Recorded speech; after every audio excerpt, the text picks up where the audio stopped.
Hello friend, this is Bharti and welcome to TET and CTET cracker channel. इस video में हम लोग सीखेंगे सामाजिक विकास, डैट इज़ सोशल डेवलपमेंट, जो कि हमारा सीटेट एग्ज़ाम के लिए बहुत ही इम्पोर्टेंट है। और हम लोग पॉइंट वाइज डिस्कशन स्टार्टिंग से कर रहे हैं। अगर आप हमारे वो सारे वीडियो नहीं देखे हैं तो हमारे चैनल के प्लेलिस्ट पे आप जाकर सारे वीडियो को देख सकते हैं और आप अपना सीडीपी पार्ट को स्ट्रॉन्ग कर सकते हैं। अगर आप हमारे साथ डेली शाम को 7 बजे सीडीपी पार्ट का रिवीजन करते हैं तो आपको कोई भी एग्ज़ाम में जहां सीडीपी से क्वेश्चन पूछा जाता है, क्वेश्चन को सॉल्व करने में कोई भी प्रॉब्लम नहीं होगा। ठीक है, तो चलिए स्टार्ट करते हैं। सामाजिक विकास, इससे पहले हम लोगों ने मानसिक विकास, भाषाई विकास और शारीरिक विकास का डिस्कशन कर लिया है। तो सामाजिक विकास किसे कहते हैं, सामाजिक विकास क्या है, ये हमें जानना जरूरी है। तो जैसा कि हम सभी जानते हैं कि मनुष्य क्या है, एक सामाजिक प्राणी है। आखिर मनुष्य को सामाजिक प्राणी क्यों कहा जाता है? मनुष्य को इसलिए सामाजिक प्राणी कहा जाता है क्योंकि वो समाज में रहकर एक दूसरे की मदद से अपनी ज़रूरत को पूरा करता है, इसलिए मनुष्य एक सामाजिक प्राणी है। तो अब मनुष्य एक सामाजिक प्राणी है तो उसका सामाजिक विकास कैसे होता है? क्या मनुष्य जब बालक जन्म लेता है उसी समय उसमें सामाजिक विकास हो जाता है? नहीं, जब बालक जन्म लेता है तब वो नहीं तो सामाजिक होता है और नहीं तो असामाजिक होता है। ठीक है, जन्म के बाद बालक में सामाजिकरण आता है, समाज के प्रति वो जागरूक होता है, समाज को पहचानने लगता है। ठीक है, तो इसी चीज़ को हम लोग डीपली में समझेंगे। बालक का व्यक्तित्व सामाजिक पर्यावरण में विकसित होता है। बालक का जो पर्सनालिटी है वो सामाजिक विकास जो है, व्यक्तित्व का जो विकास है वो कहाँ डेवलप होता है? तो उसके समाज में डेवलप होते हैं, उसके पर्यावरण में डेवलप होते हैं। तो वंशानुक्रम द्वारा प्राप्त योग्यताएं समाज द्वारा ही सही दिशा में निर्देशित की जाती है। ये बहुत ही इम्पोर्टेंट पॉइंट है, आप इसको नोट कर लीजिए। अगर इस लाइन आप समझ लेंगे तो आपको सामाजिक विकास समझने में नो प्रॉब्लम होगा, कुछ भी प्रॉब्लम नहीं होगा। क्या कह रहा है, इसको फिर से मैं रिपीट करती हूँ। बालक का व्यक्तित्व सामाजिक पर्यावरण में विकसित होता है। ठीक है, बालक का जो व्यक्तित्व होता है उसका व्यक्तित्व तो कहाँ विकसित होता है? तो पर्यावरण में विकसित होता है। जिस तरह के इन्वायरमेंट में रहेगा उस तरह से उसका व्यक्तित्व का विकास होगा। वंशानुक्रम द्वारा प्राप्त योग्यताएं समाज द्वारा ही सही दिशा में निर्देशित की जाती है। ठीक है, मान लिया जाए कोई बच्चा का जो वंशानुक्रम है, उसका जो पेरेंट्स है उसका बहुत ही अच्छा, उसके पेरेंट्स सब लोग बहुत तेज है पढ़ने में, बहुत अच्छे काम करने में है, और उसका जो बच्चा होता है वो एक लेजी निकल जाता है, चोर निकल जाता है, अपराधी टाइप का निकल जाता है। क्यों निकल जाता है? बच्चा को तो ऐसा नहीं निकलना चाहिए क्योंकि उसका वंशानुक्रम से जो योग्यताएं प्राप्त है वो तो सही है। उसके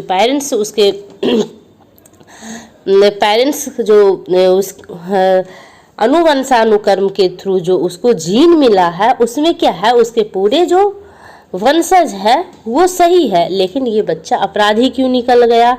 तो यही मेन बात है कि उसका जो वंशानुक्रम द्वारा जो योग्यता मिला है उसके अंदर उसको डेवलप करने के लिए सही समाज की ज़रूरत होता है।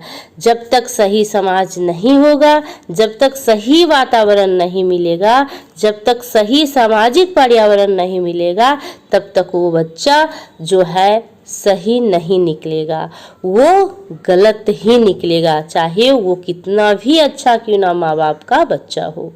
ठीक है, तो इससे हम लोग क्या समझे कि सामाजिक विकास जो है एक महत्वपूर्ण रोल निभाता है बालक के डेवलपमेंट में, उसका व्यक्तित्व का विकास करने में।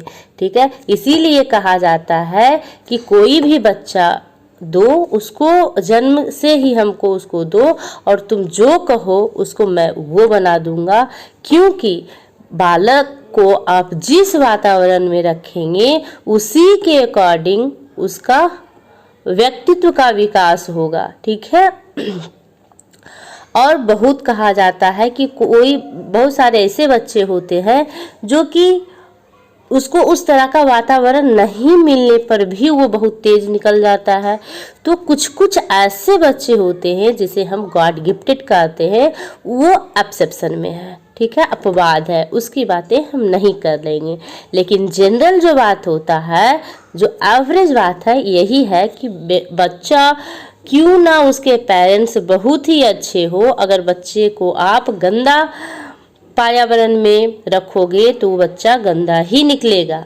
ठीक है, इसलिए हम लोगों को ये समझना चाहिए कि व्यक्तित्व विकास में इन्वायरमेंट और हेरिडिटी दोनों का मिला जुला रोल होता है, दोनों में से किसी को हम इग्नोर नहीं कर सकते हैं।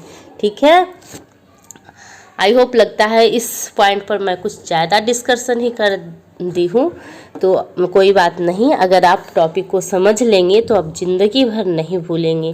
ठीक है, आगे हम लोग बढ़ते हैं। अब हम देखते हैं सामाजिक विकास शैशवावस्था में किस तरह से होता है। तो देखिए, ये पॉइंट मैंने यहाँ राइट डाउन कर दी है, क्योंकि ये मेरे अकॉर्डिंग बहुत ही इम्पोर्टेंट पॉइंट है।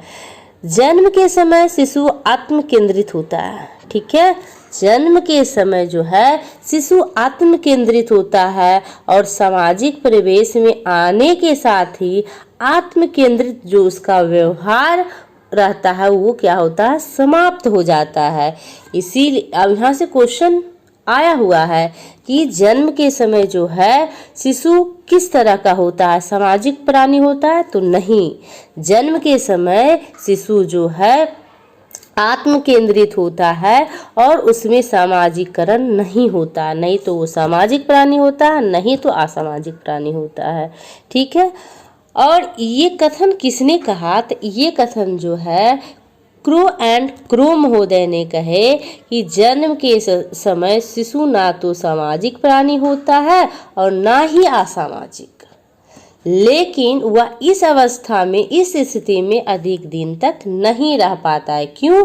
क्योंकि जैसे जैसे वो उसका 1 मंथ होता है वो ध्वनियों में अंतर समझने लगता है। उसकी माँ का जो आवाज़ होता है और घर के फैमिली का जो आवाज़ होता है, दोनों में वो अंतर करना सीख लेता है। डैट मीन्स उसका सामाजिकरण प्रारंभ हो जाता है।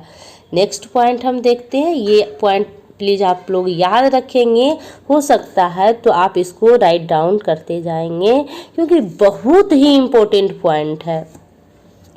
नेक्स्ट पॉइंट है देखिए, अब यहाँ से कभी कभी क्वेश्चन पूछ लिया जाता है, प्रथम माह में सामाजिकरण जो बच्चा का होता है ध्वनियों में अंतर करना समझ जाता है।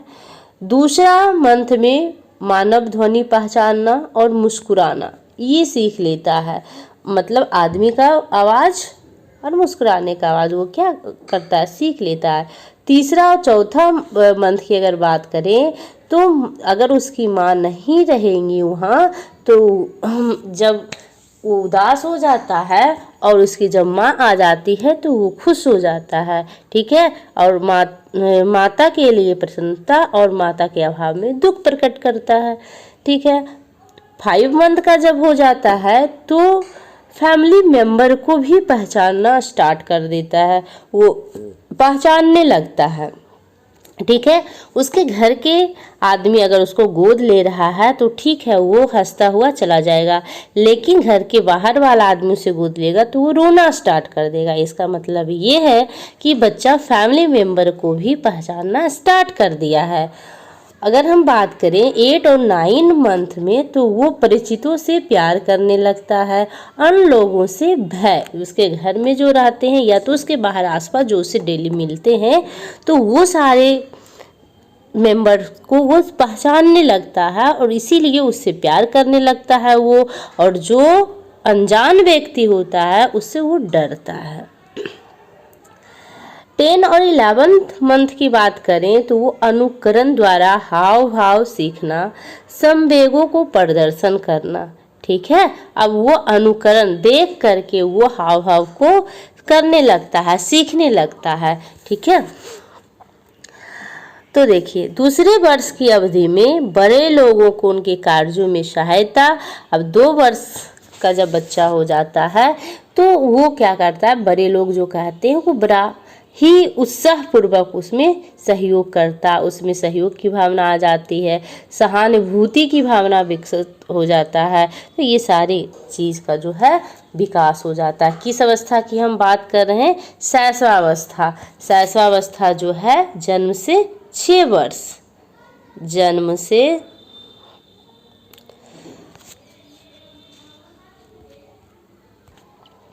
तो शैशवावस्था जो होता है वो कितना होता है, जन्म से 6 ईयर तक माना जाता है, ठीक है।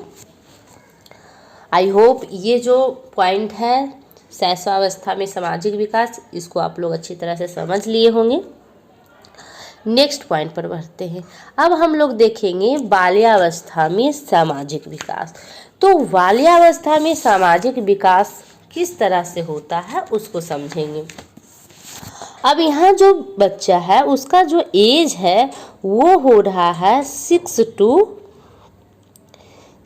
to 12 ईयर, ठीक है। 6 to 12 ईयर के बीच का जो बच्चा होता है उसको बाल्यावस्था कहा जाता है, और उसमें जो सामाजिकरण होता है, सामाजिक विकास होता है, वो इस प्रकार होता है। अब थोड़ा सा आप यहाँ ध्यान देंगे कि हम लोगों ने क्या समझा था कि शैशवावस्था में शिशु का जो संसार था उसका परिवार था, ठीक है। शिशु का जो संसार था क्या था, उसका परिवार था।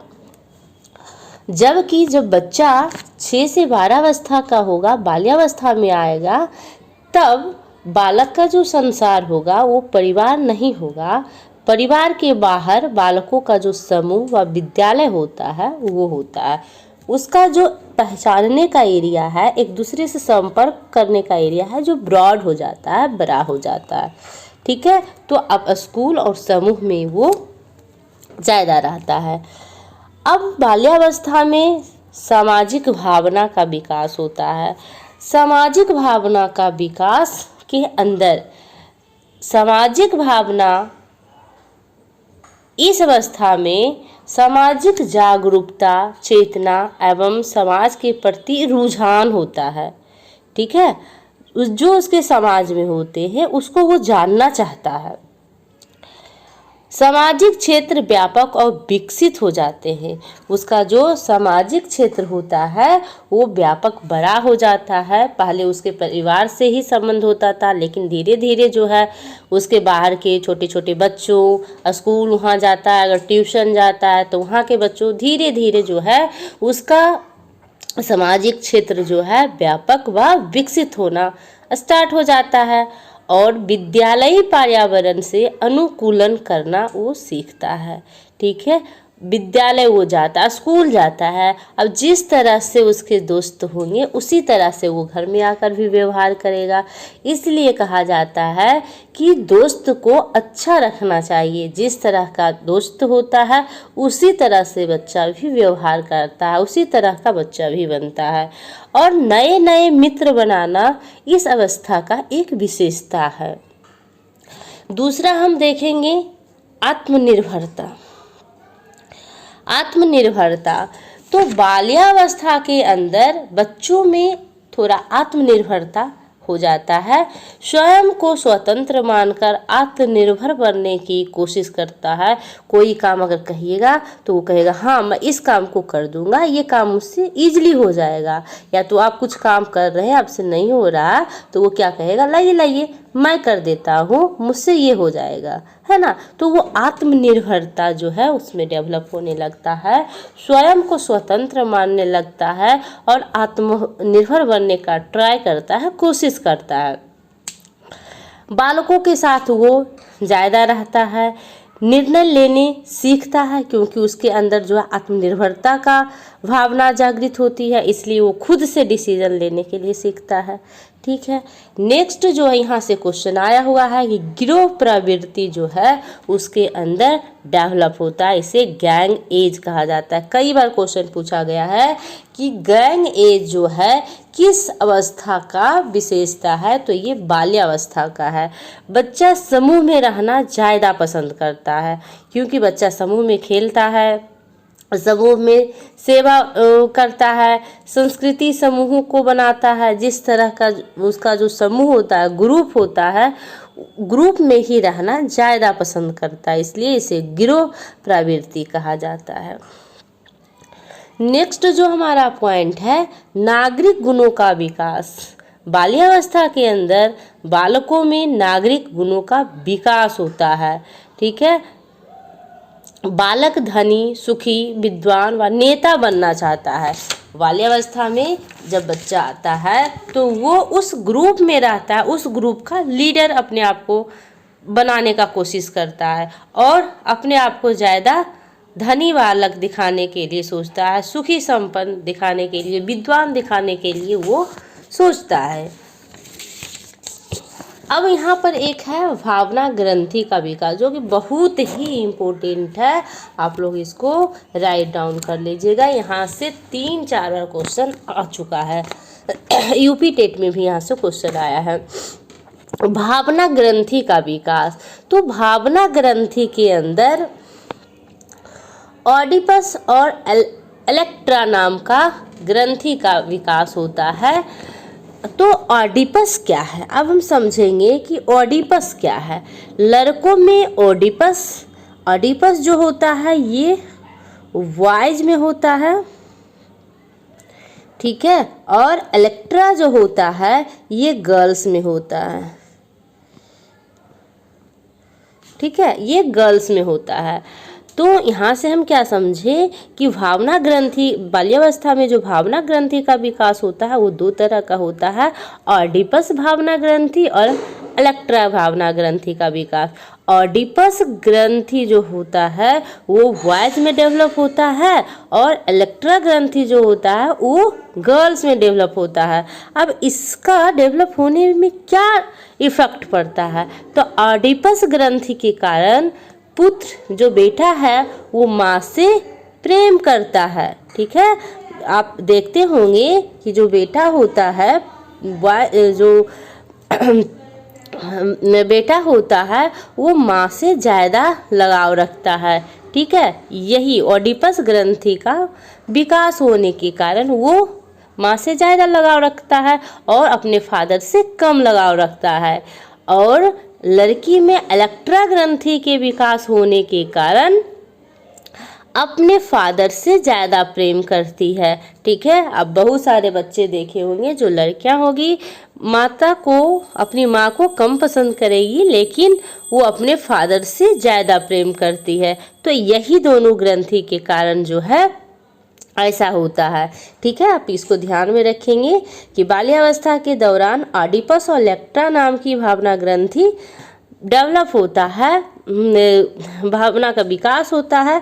ऑडिपस के कारण जो बेटा है वो माँ से अधिक प्रेम करता है और इलेक्ट्रा ग्रंथि के विकास होने के कारण जो लड़की है वो पिता से ज़्यादा प्रेम करती है। ठीक है, आई होप ये भी पॉइंट आप लोग को क्लियर हुआ होगा। अब हम लोग नेक्स्ट पॉइंट पे देखेंगे।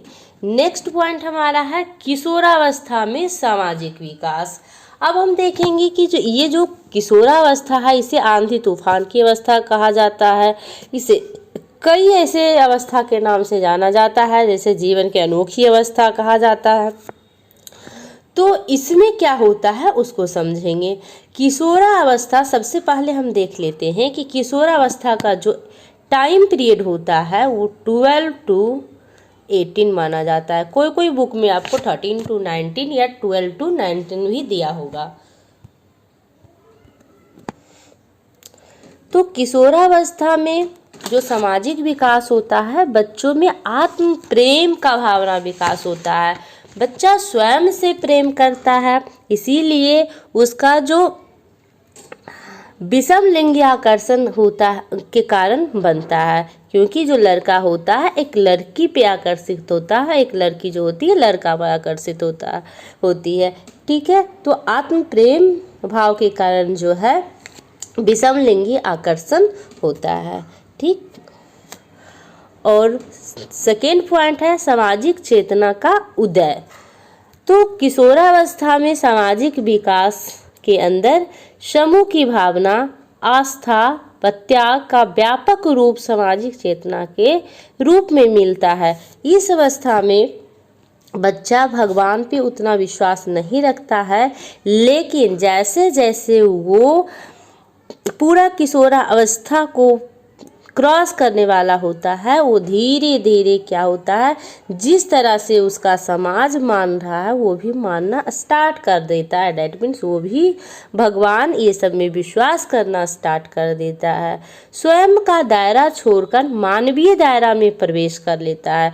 अब हम लोग क्या देखे थे कि बाल्यावस्था में बच्चा जो होता है वो अपने आप को सब कुछ समझता है, लेकिन जब किशोरावस्था में बच्चा जाता है तब स्वयं का जो दायरा उसको छोड़कर मानवीय दायरा में प्रवेश करता है, समूहों में विश्वास करता है, अपने समाज पे विश्वास करता है, देश हित की बातें करता है, देश के लिए कुछ करना चाहता है, समाज के लिए कुछ करना चाहता है।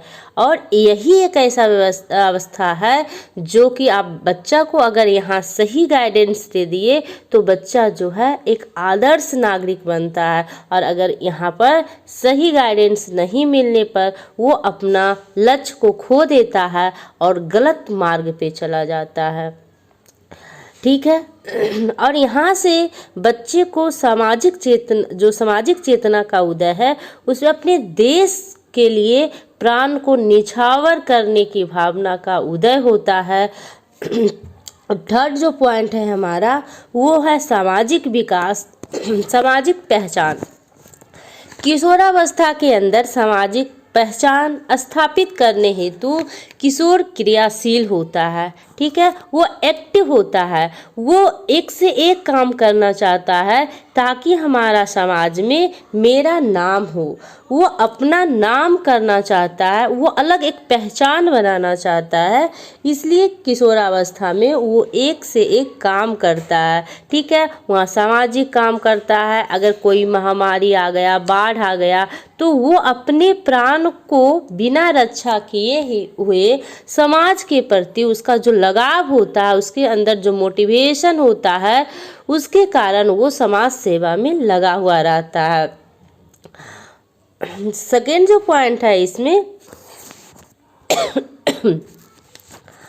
व्यक्तित्व को प्रभावशाली बनाने हेतु वो तत्पर रहता है। ठीक है, अपना जो उसका व्यक्तित्व होता है उसको वो सोचता है कि बहुत ज़्यादा हम इसे प्रभावशाली बना लें ताकि हमारा समाज में एक अलग पहचान हो। ठीक है, तो ये सारे जो विशेषता है किशोरावस्था में सामाजिक विकास के अंदर आता है। मानवीय जीवन की अनोखी अवस्था किशोरावस्था को कहा जाता है। अनोखी अवस्था इसलिए कहा जाता है क्योंकि यहाँ पर बच्चा को, बालक जो होता है किशोरावस्था में होता है और यहाँ पर उसमें बहुत सारे चेंजेस देखने को मिलता है, इसलिए अनोखी अवस्था कहा जाता है। और यहाँ से अगर सही गाइडेंस मिल जाता है तो बच्चा अपना लक्ष्य जल्दी प्राप्त कर लेता है, एक आदर्श नागरिक बनता है। और अगर यहाँ से लक्ष्य उसे सही गाइडेंस नहीं मिलता है तो वो अपना रास्ता भटक जाता है। आई होप ये वीडियो आपको पसंद आया होगा। अगर वीडियो पसंद आया तो लाइक, शेयर एंड सब्सक्राइब कीजिए। Thank you.